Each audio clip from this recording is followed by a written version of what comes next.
When the Khmer Rouge took over Cambodia, a number of things happened. They essentially closed down the borders, essentially enslaved the entire population, and we experienced destruction at every level of society. We also saw destruction of something that I believe to be the most important element of the country's soul, which is art and education. They blindfolded me for a long time. Suddenly they took off the blindfold and took my photo. Who are you? A photograph on the wall, like you. Buti, Yes? you saw right. There was something at the bottom of my photo. A child's hand. They took off the blindfold, and my daughter, she reached up to me. I did not move. They shot her first. I did not protect her. She reached up to me.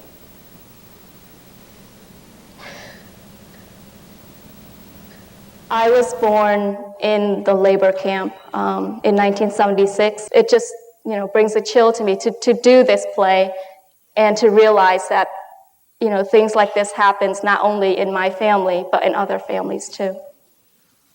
The reason I survived, I was stealing food from my neighbor, and I saved my portion for my dad because I realized my dad and I am the only one that left to survive.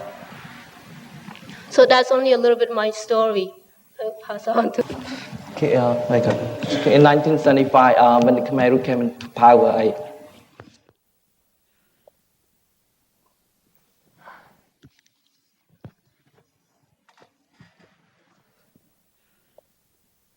I would like to talk about the idea of remembering as a revolutionary act. Memory, in the case of people who suffer from post-traumatic stress disorder, is very tricky because on one level, intrusive memories enter into your mind and they replay themselves. So there's the hope of not wanting to re-traumatize people that have survived genocide. But there's also the very, very deep hope of never again. And so there is the hope of needing to remember things that have happened. An example I would give is that in the schools in Cambodia now, the Pol Pot time, which is the Khmer Rouge regime, which lasted from 1975 to 79, is no longer taught in the schools. So we get this sense of how memory is a dual entity that is very tricky to deal with.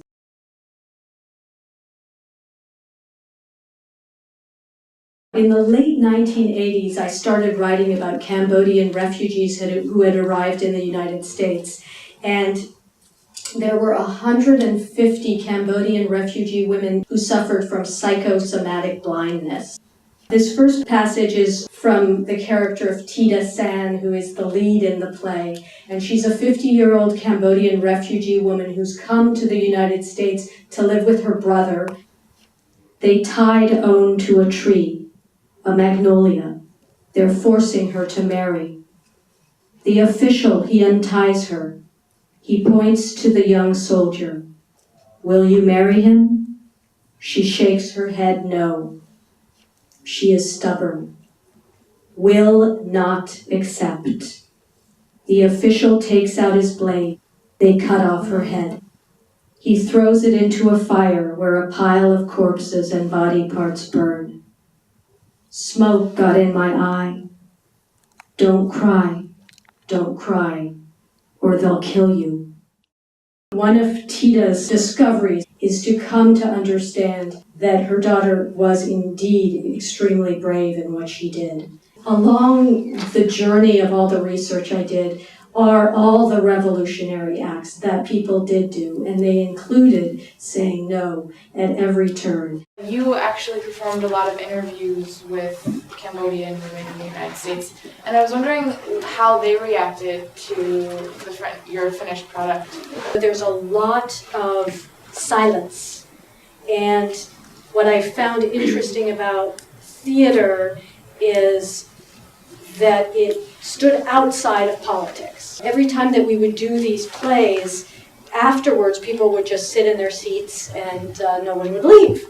And so we started having discussions afterwards. And one of the things that it seemed that the play provided was a safe environment, and that they could sit and meditate upon whatever it was in the play that they wanted to, and then use that as a way for having a discussion. And that was a way for also people to cry. The possibility of simply talking and remembering and telling stories was very healing.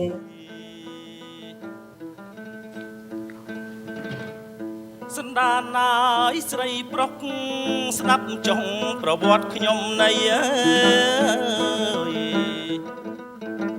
គិតទៅភាពសោភីនៃមាតុភូមិយើង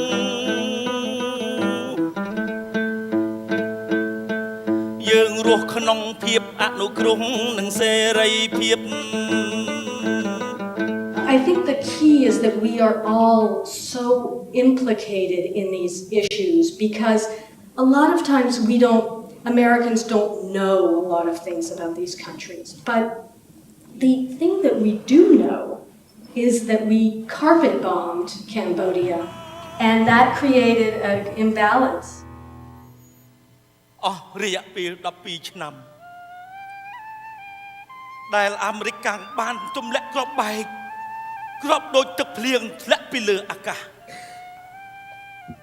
My feeling of hope comes from the ability to learn to acknowledge. When I asked a Cambodian friend about this, I said, would it help if you got reparations?